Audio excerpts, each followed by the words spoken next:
Vellore Mullipalayam K நகர் பகுதியில் இளைஞர்கள் சார்பில் சிசிடிவி கேமராக்கள் பொருத்தப்பட்டு பயன்பாட்டிற்காக துவக்கி வைக்கப்பட்டது.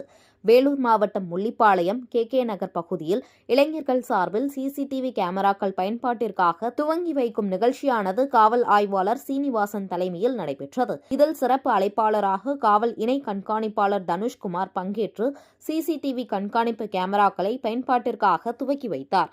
விழாவில் காவல் இணை கண்காணிப்பாளர் தனுஷ்குமார் பேசுகையில், குற்றங்களை தடுக்கவும் போக்குவரத்தை கண்காணிக்கும் விதமாகவும் மக்களை ஒன்றிணைந்து இளைஞர்களின் முன்னெடுப்புடன் ரூபாய் 4.60 லட்சம் மதிப்பீட்டில் கண்காணிப்பு கேமராக்களை நீங்களே உங்கள் தெருக்களில் பொருத்தியுள்ளீர்கள். இது மக்களுக்கு மிகவும் பயனளிப்பதுடன் பாதுகாப்பையும் உறுதிப்படுத்தும் என பேசினார். இவ்விழாவில் திரளான பொதுமக்கள் பங்கேற்றனர்.